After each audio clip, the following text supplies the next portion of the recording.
My name is Catherine, but everyone calls me Kate. It's funny how names can be little shelters. Short, direct, simple. That's how I want it to be for Lucas, easy to love, easy to maintain. But life is never as simple as a nickname, is it? Because loving Lucas comes with a price, and that price is named Meredith. My mother-in-law. There I was in the bedroom facing my reflection in the mirror. The light blue dress I chose was pretty, more elegant than daring, but now it seemed to carry more weight than the delicate fabric should bear. My fingers slid to my waist, where the seam concealed what lay beneath, the scars. They were small marks from a surgery that saved my health, but that took something from me. The word infertility still echoed in my mind sometimes. A cold mechanical sound like the hum of the white hospital lights on that night the doctor delivered the news. Since then, these scars were more than physical marks. They were secrets I wasn't ready to share. Not with Meredith. A vibration brought me back. My phone was on the dresser. The screen lit up with a name that made my stomach sink. Meredith. I hesitated before opening the message, but curiosity always conquers fear. I hope you're up to the dinner tonight, Catherine. The whole family deserves a good presentation. My heart pounded in my chest, each beat like a drum, muffled and menacing. She knew. Meredith always knew what to say to dismantle me. I closed my eyes and let the weight of the message engulf me. For a second, I thought about taking off the dress, slipping into a sweatshirt, and telling Lucas I wasn't going. He'd understand. He always understood. But as I closed my eyes, I could see her expression, her raised eyebrows, the smile that wasn't a smile. You're not good enough. Kate. Lucas's voice echoed from downstairs, bringing me back. It was strong, firm, but there was a gentleness to it that always calmed me. I'm coming down, I replied, swallowing hard and forcing my voice to sound firm. I looked one last time in the mirror. For a moment I saw another person there. Someone small, fragile, about to crumble. But then, almost like a whisper inside me, something different emerged. Not today. The descent of the stairs seemed endless. The echo of my heels filled the house, each beat keeping pace with my heart. Lucas was at the bottom of the stairs, hands in his pockets, eyes lit up in that way that always reminded me why I chose to be there. You look beautiful, he said, smiling. I smiled back, but he saw something in my eyes. He always did. Kate, are you okay? He asked, moving closer. My voice faltered for a second. What if she says something? What if she does something? Lucas didn't say anything. He just leaned down and put his hands on my shoulders. No matter what she does, Kate, I'm here and she can't hurt you. Not if you don't let her. I wanted to believe him, but Meredith was like a knife you only realize you're bleeding from when it's already too late. In the car, the silence wasn't uncomfortable. It was a thick silence full of things that didn't need to be said. Outside, the sky was heavy with dark clouds, like a prelude to what awaited us. Lucas tried to distract the tension with some joke about his sister dropping dessert on the carpet last year, and I laughed, but it was short. Because Meredith's house loomed before us. Too big, too perfect, with windows that seemed like eyes watching, judging even before I crossed the threshold. Lucas held my hand before we got out of the car. Remember, Kate, no matter what happens inside, you're stronger than you think. I took a deep breath and nodded. Meredith opened the door before I could prepare myself. She wore a chic ensemble and pearls that seemed sharper than delicate. Her smile was like a razor's edge, polished, cutting. Her eyes examined every inch of me, finally settling on the blue dress. That dress. She began, tilting her head slightly, as if truly analyzing. Then the blow. Too daring for someone like you, don't you think?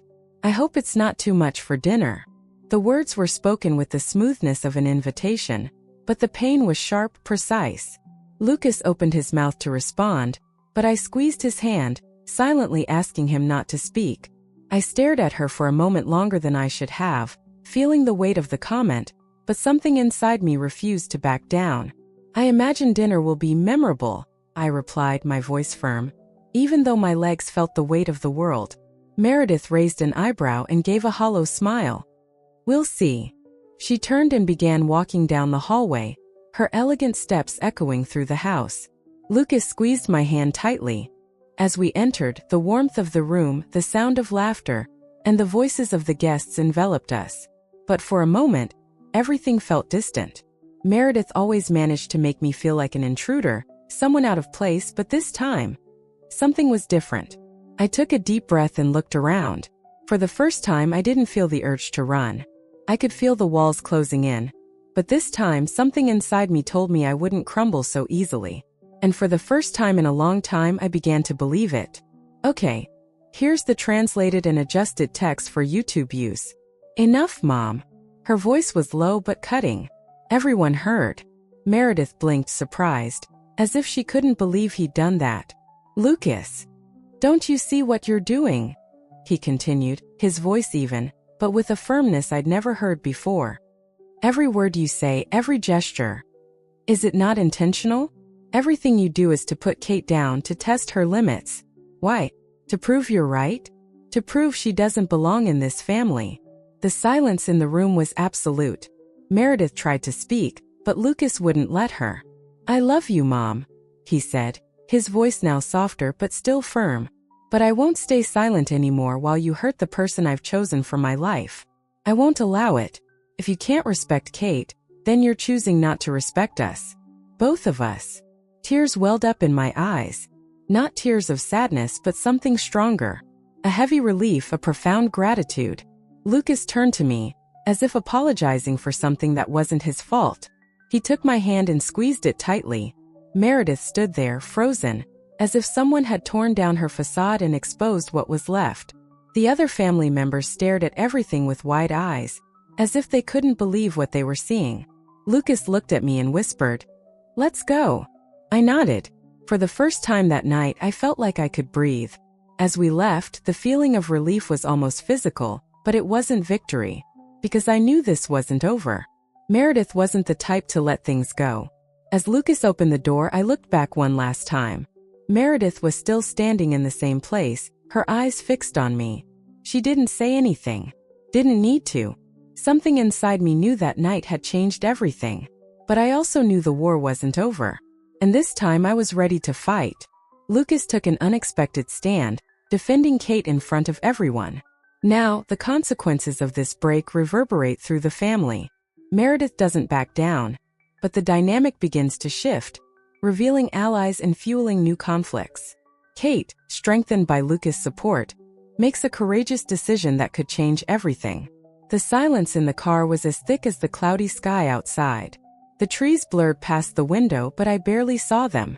My mind was still trapped in that room, in that moment when Lucas confronted Meredith, something I never imagined he'd do out loud in front of everyone. My heart still pounded, each beat echoing in the memory of her gaze. Meredith standing in the middle of the room like a statue, her eyes sharp and filled with silent fury. She wasn't expecting that.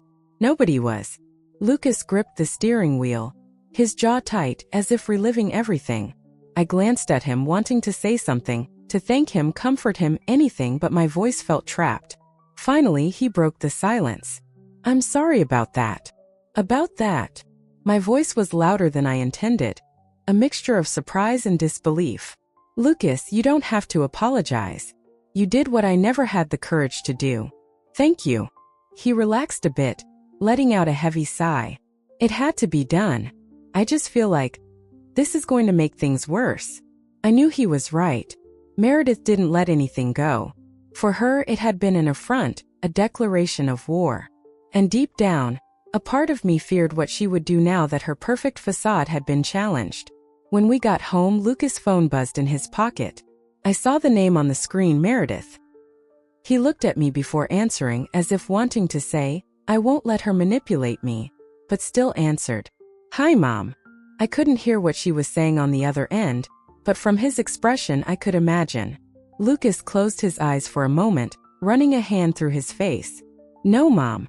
I wasn't disrespectful. I just told the truth. No, I won't apologize. Neither should you. I could almost hear Meredith's tone on the other end. Sweet, venomous, capable of pushing the right buttons. But Lucas didn't give in. If that's what you think, then it's you who's choosing to distance yourself, not us. He hung up the phone with a sigh, tossing it onto the couch. When he turned to me, his expression was tired but firm. She said, I'm putting you above the family. That I'm destroying everything. I took a deep breath, holding back tears. Lucas, I don't want you to lose your family because of me. He stepped closer and gently cupped my face, his eyes filled with conviction. I'm not losing anyone, Kate. I'm choosing the family I want to have. You. And there, in that moment, something inside me shifted. For the first time, I felt like I didn't need to shrink anymore or apologize for existing. Lucas chose me, and now it was my turn to choose myself too. In the following days, the silence was broken. First, Eleanor texted. Something simple yet surprising. Hi, Kate. Are you okay? That scene was heavy. We need to talk. Then Ben called Lucas, wanting to understand what had happened. Lucas told him the truth, that Meredith had been testing me, attacking me silently, and that he couldn't allow it anymore. Ben didn't defend his mother, but he didn't condemn her either. As always, he tried to remain neutral. But the worst came when Meredith launched her counterattack. She sent a message to the family group chat, that WhatsApp group where dessert recipes and travel photos were shared in better times. Family, I'm so sorry about the dinner. I hope everyone understands how much I value our unity and tradition. It's sad to see some people trying to divide us, but I know our family is strong enough to not allow it. This was directed at me. Not by name, of course. Meredith never played so obviously, but everyone knew what she meant. My breath caught in my throat when I read it. Lucas noticed and immediately took my phone. Ignore it, Kate. But I didn't want to ignore it. For the first time, I didn't want to run away. No, I replied. My voice was firm, surprising even myself. I need to talk to her. Alone. Lucas looked at me as if I were crazy. Are you sure? She'll test me again, I know, I interrupted, with a calmness I didn't know I possessed. But now, Lucas, I'm ready. This needs to end. He held my hand, concerned but trusting in me. If that's what you want, I'm here always. The next afternoon, I parked in front of Meredith's house. The same immaculate garden, the same door that seemed taller than necessary, like a watchtower.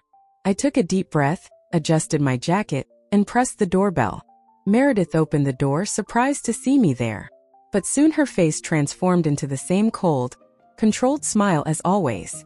Catherine, she said. What a surprise. I thought you'd avoid coming here after the incident. Can we talk? I asked firm. Alone. She stared at me for a moment, as if trying to gauge how much I had changed. Then she opened the door wider and stepped aside. Come in. I crossed the threshold with firm steps, leaving behind the woman who once feared that house. The wooden door closed behind me with a heavy sound, like a period that still needed to be written. Meredith's living room was the same as always. Too perfect, with polished furniture, fresh flowers in a crystal vase, and an old family photo above the fireplace. Everything screaming order, control, and, in a way, falsehood. Meredith sat in the larger armchair, the queen of her small kingdom. Her eyes followed me as I approached. She didn't say anything, but her silence had the force of a monologue. I sat on the sofa opposite her, crossing my hands over my knees to hide the slight tremor in my fingers. Meredith raised an eyebrow, always elegant, always expecting others to shrink before her. So, she finally broke the silence, her voice too sweet. What was so important that made you come here alone? For a moment I almost recoiled. That's how she acted, planting doubts in you until your certainties crumbled. But this time was different. I wasn't there to prove anything. I was there to free myself.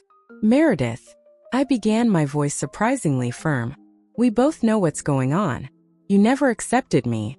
From day one you've tested me, diminished me. As if you wanted to prove to everyone that I'm not good enough for Lucas, that I don't belong in the family. She opened her mouth to reply, but I raised my hand, as she had so often done with Lucas. This time I would speak until the end. I spent a long time trying to understand what I did to deserve this. I wondered if it was something about me, who I am, where I come from, or something I didn't do. But today I understand. The problem was never me. It's you. Meredith frowned, a flicker of anger finally piercing her mask of calm. How dare you come to my house and speak to me like this? I dare because I'm no longer afraid of you, I replied without moving. You think you can control everything and everyone around you. But control isn't love, Meredith. What you've done to Lucas, to Eleanor, to me isn't about protecting the family. It's about maintaining power. And I won't bend anymore." She stood up, too fast for someone so calculated, as if my words were barbs piercing her pride. "You don't know what you're talking about," she hissed. "This family is my responsibility, my tradition, and I won't let you, a stranger, destroy it." "I'm not destroying anything," I replied, standing up as well. My heart pounded, but my voice was firm. "You're the one destroying the family, Meredith. Little by little, with every comment, every manipulation, every cruel test you impose on others. You're pushing away the people you say you love. And in the end, you'll be left alone." The ensuing silence was deafening. Meredith stood there, motionless, her eyes wide and filled with something I had never seen in her before: vulnerability. For a second, I almost felt guilty. Almost. As I left the house, the cold wind whipped at my face like a comforting embrace. Oddly, I felt lighter. Not because I expected Meredith to change. I knew she was a fortress built long ago. But because, for the first time, I had chosen myself.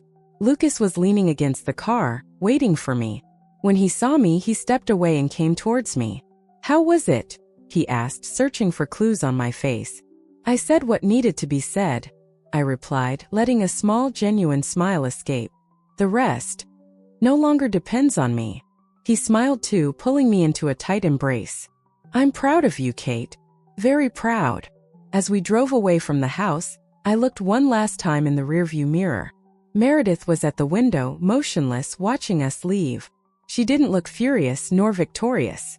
She looked alone. In the following months, things changed. Meredith didn't seek me out anymore, but she didn't attack either. Perhaps something in what I said stayed with her, like a seed planted in dry soil. Eleanor texted me more often, as if she was finally seeing her mother in a new light. Even Ben invited me for coffee, saying he admired the courage I had. Lucas and I, we were fine. Better than ever. For the first time, our relationship didn't seem like a battle to be won, but a partnership built in peace. One morning, while we were having coffee on the porch, Lucas looked at me and smiled.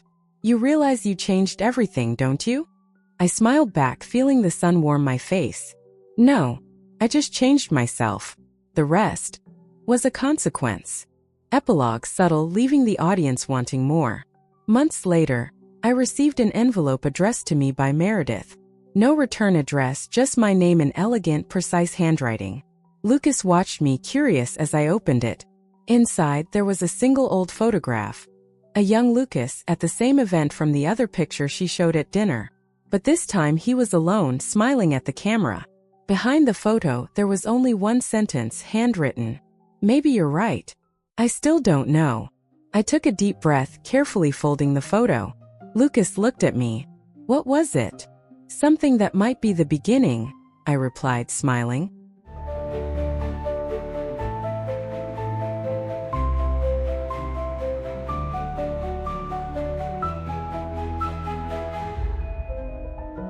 Hi, you are on the Moving Narratives channel.